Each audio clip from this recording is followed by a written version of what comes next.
So as far as the stock market goes, we've had some a choppy movement this week. We're going to look at a chart now on the 60-minute ES that is for the last 4 days, really, because we look at it usually for 5 days, but that's all we've had. This week is 4 days. So here is that chart right over here, and you can see in here that we have really been chopping around. The news has been pushing stuff around a lot this week. As far as Monday, we saw China. China had a big drop and kind of led equities lower around the world, but the market came back, our equities, and then had a big drop as the Russell started to get slammed on right over here. But then Apple saved it. Apple up 2% to an all-time high on a bullish call right there. Unemployment cost index went up, and consumer confidence to a 17-year high, puts a little pressure on the bond market. Bond market recovering though, and later in the week continued to do a little bit better per expectation.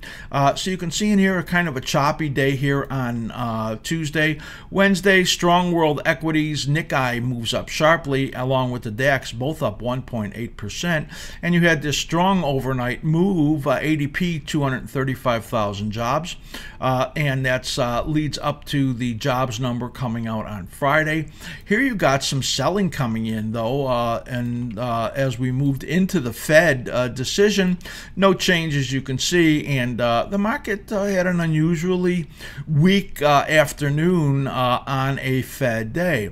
Now rumors came out here late on Wednesday when we saw things started to come out on the tax cuts that it will be temporary and expire after 10 years. Well, that proved to be incorrect, getting lots of rumors around.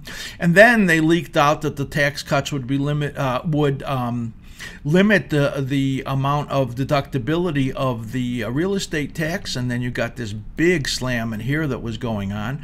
You came back on the announcement and now selling off. This rally in here was based on the Russell ticking up, as there are aspects of this policy that would benefit some of the smaller cap stocks. So that's why you got a Russell pop. But now, as you can see here around midday, you're getting a little bit of slippage in here, but a choppy period overall. After the close today, Apple earnings, and then the job numbers come out on Friday. So that's what's been moving the market around for these last couple of days. If you like our charts here, you can become a level 4 subscriber and get all of our charts that we put out in our 80 best traded stocks. You can have these charts right on your TOS platform, and you would also get our rankings and trade setups, and it's a great table that shows you all of our analysis on an easy to read table with rankings on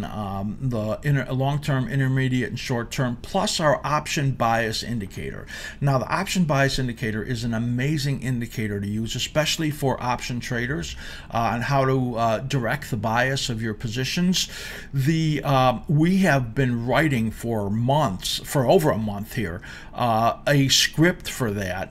Been working hard on it, and it looks like finally next week we're going to have this thing completed, and you're going to be able to have that right on the charts. Now, that's for our level 4 subscribers, so look for that. And of course, all level 4 subscribers get all of our 250 plus videos also, so you can have the special on that half price special to try it for a month. So write me at slim@askslim.com.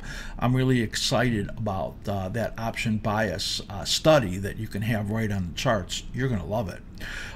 So our level 4 members that already, you're going to get that automatically, so don't worry about that. We'll be providing that to you. The last announcement in here is that we're going to be showing a slightly reduced amount of information in the short-term view to make the show a little bit shorter.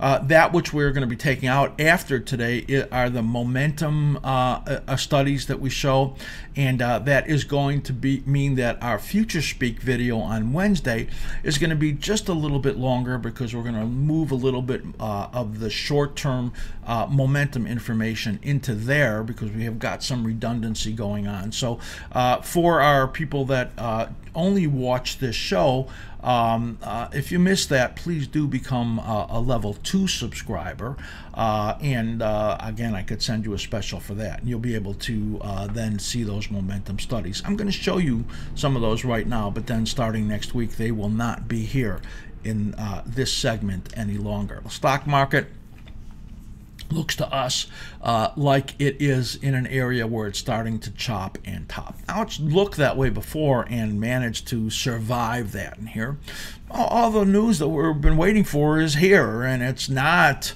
as spectacular as it could have been. In fact, it may not even be good. And there is a lot priced into this market in here when we look at that. So our expectation for the week last week was a kind of a choppy toppy, test the highs, see if it could hold up. And what we had drawn on our notes and what we shared with you last Friday was that we thought it would dip, rally, and dip. That was the way we had it drawn, and that you can see is what happened, and a shallow movement in here. We thought it would get down into this rising support zone, that 23% right there, and that's exactly what it did. So what we're looking for in this next week is that this downward bias continues. If it gets under that 23%, that's around 25.65, then it could fall all the way down here to about 25.50, that short-term support. So we have it drawn pretty conservatively, like it's going to just, pull back in here, get support in that upper area at 25.64, try to rally again, and then the risk picks up after that, coming into following later in November. Now, if the decline gets steeper, you notice I'm not talking about a rally. If the decline gets steeper and hits this, it's likely to be something like this, much steeper than I just drew it. I drew it what I would consider to be optimistically, in other words, not a whole lot of decline, an additional rally in here, but we'll see. Remember 25.65, 25.64, if it gets below there, it really could accelerate to the downside. So that's our call for the coming week, is that it goes to the downside for maybe into midweek of next week, and then gets a pop after that. So it's down through Wednesday, Thursday, and then pop is the way that sets up. The NASDAQ sets up similarly. NDX, you can see that right in here as we look in here. Now this one has got a little different pattern, as it looks like it pulls down to around Tuesday. Here's this bottom of the support zone right over here, which is about 61.45. The top of it is 61.65. So that's really the range that we think it's going to pull back down into, and then get a big of a bounce, and then again the risks pick up a lot after that. So we're going to call the week coming up that the market has a decline into somewhere around midweek in the coming week, and then gets a bounce. As far as the implied volatilities go, they had that big pop last week and then pulled back. We believe that the low has been seen in implied volatilities, and it'll be very soon that we get a big pop to the upside. I hope you enjoyed that video. Be sure to subscribe to our YouTube channel, and also go to AskSlim.com and become a Level 1 member. No cost to you, and we have some special videos for you to see. I know you'll enjoy them.